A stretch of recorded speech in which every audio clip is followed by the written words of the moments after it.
Headline sponsored by Buttico Kullu shawl. Buttico Kullu शॉलों की दुनिया में अपनी अलग पहचान बनाने वाली एक सफल बुनकर सहकारी सभा। बीजेपी के वरिष्ठ नेता रमेश धवाला के आरोपों के बाद भाजपा पार्टी में सियासी घमासान। पार्टी के प्रदेश महामंत्री राकेश जम्वाल की धवाला को नसीहत, बोले मर्यादा में रहकर बात करे रमेश धवाला, वरना उनके खिलाफ होगी अनुशासनात्मक कार्रवाई। 2 दिन तक आग उगलने के बाद रमेश धवाला से मिले मुख्यमंत्री से मिल नरम पड़े ज्वालामुखी के विधायक रमेश धवाला के तेवर। विधायक रमेश धवाला ने पार्टी को सौंपा माफीनामा। पूर्व विधायक बंबर ठाकुर के साथ मिलकर ग्रामीणों ने किया थाने का घेराव। 200 वर्ष पुराना रास्ता उखाड़ने के मामले में शीघ्र अतिशीघ्र उचित कानूनी कार्रवाई अमल में लाने की मांग। और मंडी के कमांद में 200 फीट खाई में गिरी जीप, 3 युवकों की मौत। हादसे में 1 कांगड़ा और 2 मंडी के निवासी। पुलिस ने मामला दर्ज कर छानबीन की शुरू। नमस्कार, आप देख रहे हैं HP 24x7। मैं हूं जनीशा। एक और जहां हिमाचल में इन दिनों तपती गर्मी की तपिश ज्यादा हो रही है, वहीं सियासत का पारा भी खूब चढ़ रहा है। ज्वालामुखी के विधायक और वरिष्ठ नेता रमेश धवाला ने अनदेखी के आरोप और संगठन महामंत्री द्वारा दखल अंदाजी काम न करने के आरोप जड़े थे।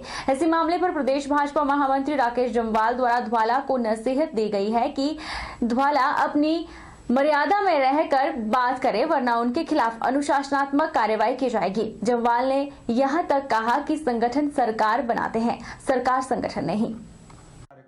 हिमाचल प्रदेश के बड़े जिला कांगड़ा में आए भाजपा के सियासी उफान को शांत करने के लिए मुख्यमंत्री जयराम ठाकुर ने सरकारी निवास ओक ओवर में कांगड़ा जिला के सभी विधायकों को बुलाकर मंत्रणा की थी, लेकिन उफान थमने की बजाय और उग्र होता नजर आ रहा है। मामले पर हिमाचल प्रदेश भाजपा महामंत्री और विधायक दल के सचिव एवं भारतीय जनता पार्टी के प्रदेश महामंत्री सुंदरनगर के विधायक राकेश जम्वाल का कहना है कि शिमला में विधायक दल की बैठक को लेकर संगठन और संगठन मंत्री को लेकर किसी भी तरह की कोई चर्चा नहीं हुई है। विधायक रमेश धवाला की व्यक्तिगत समस्याएं हो सकती हैं, लेकिन गली चौराहे और मीडिया में जाकर इस तरह के बयानबाजी करना शोभा नहीं देता है। जम्वाल ने साफ किया है कि अगर दोबारा इस तरह की गतिविधियों से बाज नहीं आते हैं तो पार्टी को मजबूर होकर उनके खिलाफ अनुशासनात्मक कार्रवाई अमल में लानी होगी। जम्वाल ने धवाला को नसीहत देते हुए कहा कि वह अपनी मर्यादा में रहकर बात करे। उन्होंने कहा कि संगठन सरकार को बनाता है, सरकार संगठन को नहीं। मैं उस पर कोई टिप्पणी नहीं करना चाहता कि रमेश धवाला जी ने क्या कहा। मैंने इसको बार बार कहा है कि उनका व्यक्तिगत मत हो सकता है, लेकिन संगठन का जो मत है, जो विधायक दल का मत है, पूरी भारतीय जनता पार्टी एकजुट है और भारतीय जनता पार्टी का संगठन मजबूत है।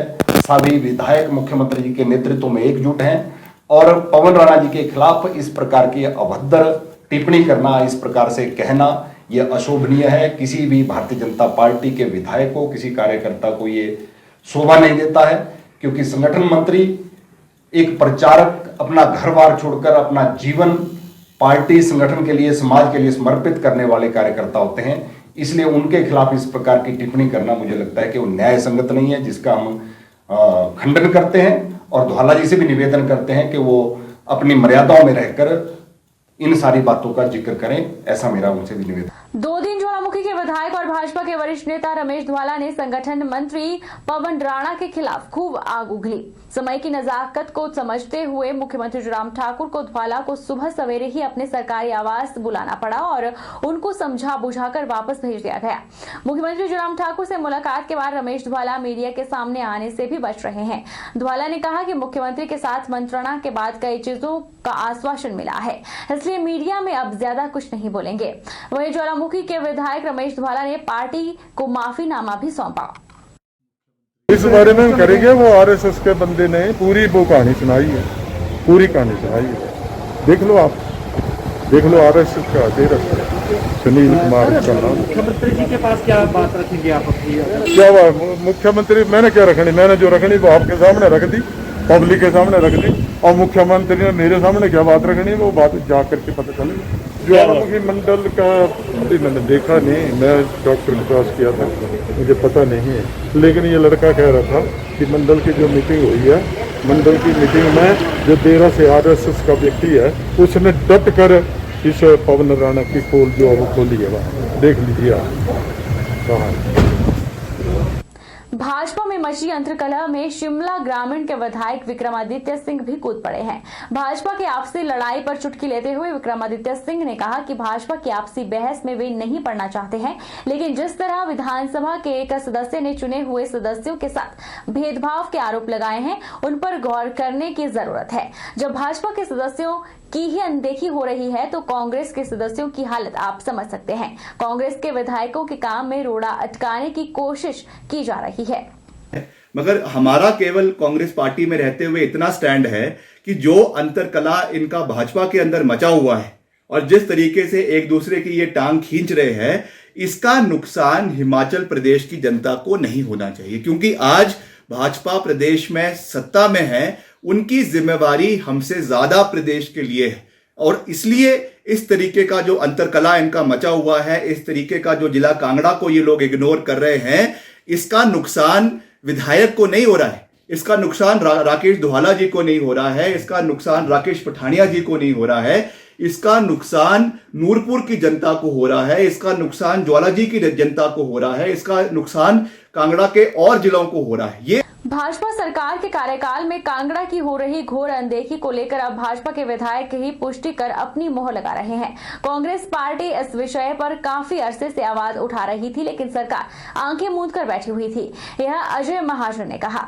जिला कांग्रेस अध्यक्ष अजय महाजन ने आरोप लगाया कि 4 करोड़ से नूरपुर शहर में बन रही पार्किंग की शिलान्यास पट्टिका तोड़ना और उस जगह में अवैध कब्जा स्पष्ट प्रमाण है। महाजन ने कहा कि इस समय भाजपा में मचा घमासान उसका आंतरिक मामला है, पर कांग्रेस पार्टी द्वारा जिला की अनदेखी की बात को सरकार के नुमाइंदे अब खुद कर वास्तविक स्थिति बता रहे हैं। इससे साफ सिद्ध होता है कि जिला कांगड़ा किस मुहाने पर खड़ा है। जो मैं बात करना चाहता हूं कि कई दिनों से हमने यही कहने की कोशिश की कि डिस्ट्रिक्ट कांगड़ा के साथ डेवलपमेंट के तौर पे बहुत अनदेखी हो रही है और आज बीजेपी के जो विधायक हैं डिस्ट्रिक्ट कांगड़ा के, उन्होंने पुष्टि कर दी कि जो हम कह रहे थे वो सत्य है। हम कह रहे थे कि सेंट्रल यूनिवर्सिटी का जो काम है जिससे कांगड़ा में, चाहे वो धर्मशाला में हो या देरा में हो, उसका काम शुरू किया जाए। अभी तक काम उसका नहीं शुरू हुआ। नेशनल हाईवेज की बात करें तो मेरे बाकी साथियों ने भी इसके ऊपर काफ़ी चर्चा की है, पर मैं विशेष तौर पे कहना चाहता हूं, जो नेशनल हाईवे नूरपुर से या कंडवाल से मंडी तक बनना था, उसका काम अभी तक शुरू नहीं हुआ।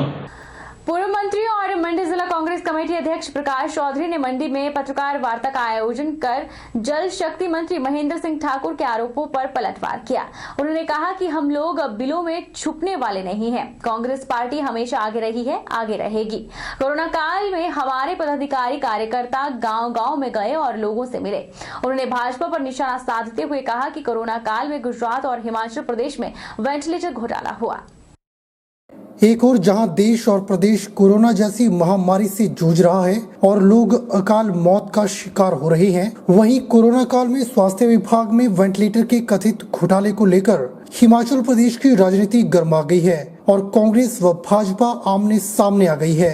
कांग्रेस के पदाधिकारियों के द्वारा मंडी जिला मुख्यालय पर प्रेस वार्ता का आयोजन किया गया। पूर्व आबकारी एवं कराधान मंत्री प्रकाश चौधरी ने मंडी में आयोजित प्रेस वार्ता के दौरान भाजपा पर निशाना साधते हुए पत्रकारों को संबोधित करते हुए कहा कि गुजरात में ऐसी कंपनी को वेंटिलेटर का ऑर्डर दिया गया जो वेंटिलेटर बनाना ही नहीं जानती थी और हिमाचल प्रदेश में 3.5 लाख रुपए का वेंटिलेटर 10,29,000 रुपए में खरीदा गया। उन्होंने कहा कि सैनिटाइजर, मास्क और पीपीई किट घोटाले की विजिलेंस के माध्यम से जांच नहीं होनी चाहिए। यह जांच हाई कोर्ट की सिटिंग जज से करवाई जानी चाहिए ताकि दूध का दूध और पानी का पानी हो सके। ठाकुर महेंद्र सिंह जी, हम बिलों में छुपने वाले नहीं है।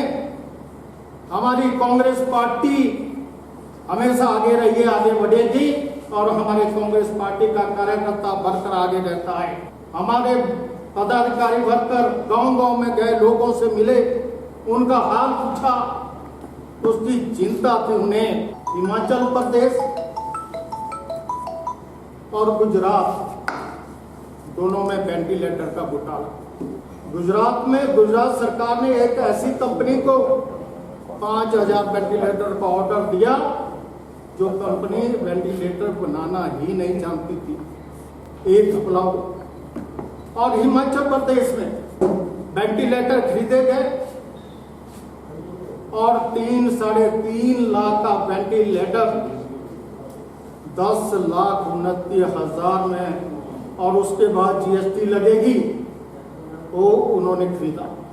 उसके बाद सैनिटाइजर का घोटाला, 50 रुपए की बोतल 150 रुपए में खरीदी गई। मास्क 2 लेयर 3 लेयर 8 और 10 रुपए और खरीदा गया 15 रुपए। पीपीई किट, इसका टेंडर ही नहीं लगा। ये घोटाले में और क्या है? इसलिए हम सरकार से चाहते हैं कि विजिलेंस के माध्यम से इंक्वायरी नहीं होनी चाहिए। हम चाहते हैं निष्पक्ष जांच हो। अगर विजिलेंस से जांच करवाएंगे तो हमें निष्पक्ष जांच नहीं मिलेगी। इसलिए हम चाहते हैं इसको हाई कोर्ट के जस्टिस या चीफ जस्टिस न्यायाधीश या मुख्य न्यायाधीश से करवाई जाए, ताकि निष्पक्ष जांच हो और दूध का दूध और पानी का पानी। वक्त चला है छोटे से ब्रेक का। ब्रेक के उस पार फौरन लौटेंगे।